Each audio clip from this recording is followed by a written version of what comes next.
গত এক দশকে বাংলাদেশে তৈরি পোশাকের রপ্তানি বৃদ্ধি পেয়েছে শতকরা ৮০%। একই সময় দক্ষিণ এশিয়ার অন্যতম বড় অর্থনীতির দুই দেশ ভারত ও পাকিস্তানের রপ্তানি শুধুই কমছে। বুধবার এ খবর জানিয়েছে যুক্তরাষ্ট্রের গণমাধ্যম দ্য ওয়াল স্ট্রিট জার্নাল।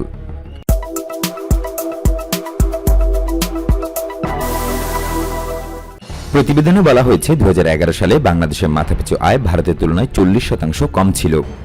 এই ঘাটতি পুষিয়ে গত বছর দেশটিকে ধরে ফেলেছে বাংলাদেশ। সব মিলিয়ে দক্ষিণ এশিয়ার উঠতি অর্থনৈতিক শক্তি এখন এদেশ। দক্ষিণ কোরিয়া, ভিয়েতনাম ও চীনের মতো রপ্তানি বাংলাদেশের প্রধান উন্নয়নের শক্তি। বাংলাদেশি বিশেষজ্ঞরা জানিয়েছেন, পোশাক রপ্তানি বাড়ার পেছনের অন্যতম কারণ বিপুল পরিমাণ নারী শ্রমিক এবং বিশ্বের অন্যান্য দেশের তুলনায় অল্প মজুরি। পুরো দক্ষিণ এশিয়ার শ্রমক্ষেত্রে নারীদের এমন উপস্থিতি চোখে পড়ে না। তবে সুখবরের পাশাপাশি আছে শঙ্কাও। বাংলাদেশের রপ্তানি বাড়লেও তা ভিয়েতনাম বা কম্বোডিয়াকে ছাড়াতে পারেনি। গত এক দশকে এই দেশগুলোর রপ্তানি যথাক্রমে ৩ গুণ ও দ্বিগুণ বেড়েছে। এখানে ভারতের কথা মনে করা যেতে পারে। ২০০০ সালের দিকে ভারতের রপ্তানি হঠাৎ বহুগুণ বেড়েছিল, তারপর তা এক জায়গায় আটকে যায়। সুতরাং বোঝাই যাচ্ছে রপ্তানির হার সবসময় বাড়বে এমন কোনো নিশ্চয়তা নেই। এদিকে পতেঙ্গা কন্টেইনার টার্মিনাল পরিচালনায় পিপিপির আওতায় চট্টগ্রামের পতেঙ্গা কন্টেইনার টার্মিনালের পরিচালনা ও রক্ষণাবেক্ষণ প্রকল্পটি পাবলিক প্রাইভেট পার্টনারশিপ বা পিপিপির আওতায় বাস্তবায়নের জন্য নীতিগতভাবে অনুমোদন দিয়েছে সরকার।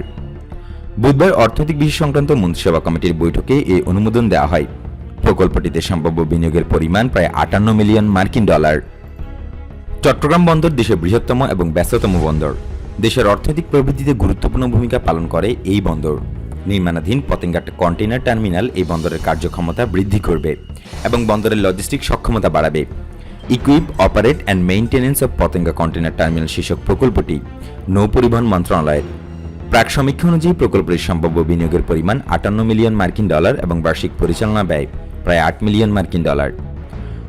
পিপিপির আওতায় প্রকল্পটির পরিচালনা ও রক্ষণাবেক্ষণ বেসরকারি অংশীদারদের মাধ্যমে পরিচালিত হলে আধুনিক প্রযুক্তি, যন্ত্রপাতি ও দক্ষ জনবলের মাধ্যমে এই কন্টেইনার টার্মিনালের আউটপুট বৃদ্ধি করা সম্ভব হবে।